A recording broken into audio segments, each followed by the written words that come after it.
So this week, Kiyotaka officially decides to join the student council. She says it's because she wants to follow in her brother's footsteps.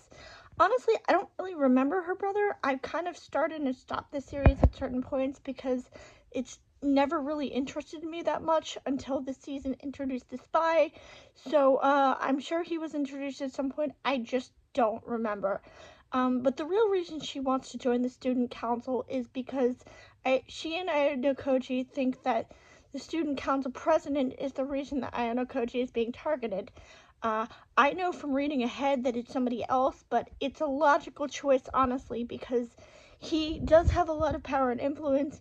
He has a lot more information, and he still holds a grudge against Ayano Koji against last year's events. So it's a logical place to start.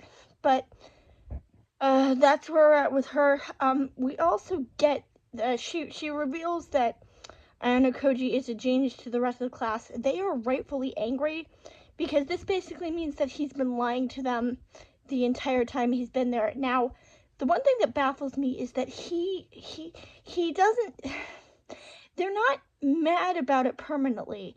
And if I found out that one of my friends was secretly a genius who could have been helping us the entire time, I would be incredibly pissed.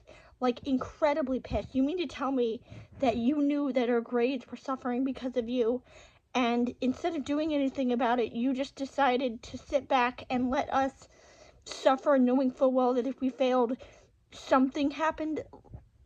Like, they're incredibly blasé about it. And I almost get Horikita's explanation, because basically she says that if she had told them, then it would have put a target on his back. But remember, Ayano Koji is extremely good about manipulating events, so I'm sure he could have wiggled his way out of that.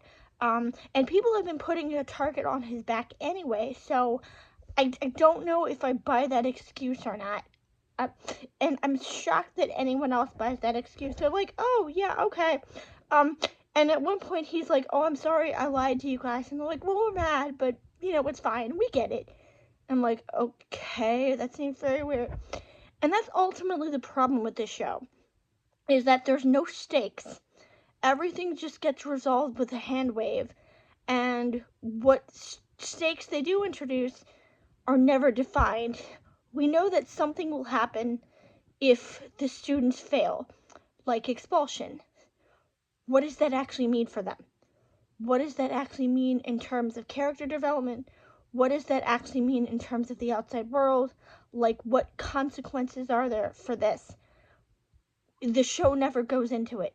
And the show never makes it clear. I'm pretty sure the show never makes it clear. Truthfully, I haven't watched the first 3 seasons in a while, so maybe they make it clear in a previous season. But as of right now, it's like, why are we supposed to care about this? The only thing I really care about is finding out who the White Room spy is.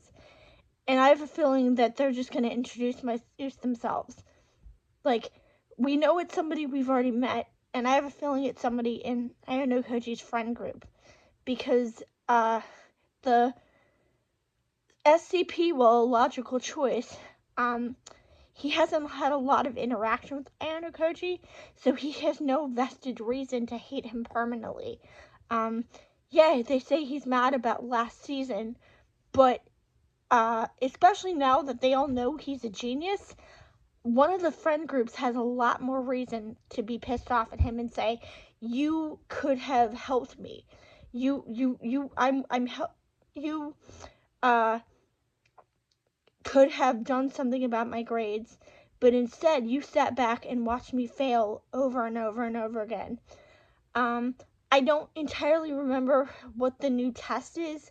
I think it's like, you have to get, well, it's usually you have to get a certain percentage by the end of the year. So I'm already bored with the show, and we're only on episode 2, and I have now realized why exactly I didn't want to continue in the first place. But because I've already started, and because I'm interested to know who the White Room spy is, I will continue. But also, I'm sorry if I seem a little bit more laid back right now. It is almost midnight, and I was trying to be a little bit more quiet because my dad is probably sleeping in the next room. But remember, follow me on Tumblr under Lane the Nerd. Follow me under Theatrical Hoodie for hoodie sketches. Follow me under Point and Click Lane, although I still have to actually get to that. Follow me under Uncanny Kitchen for weird cooking videos, although that name might change too. And follow me on TikTok at Lane's Daily Stitch, where I do what it sounds like basically daily Stitch videos. Uh, Follow me on Patreon if you want to pick stuff for me to watch. And see you tomorrow.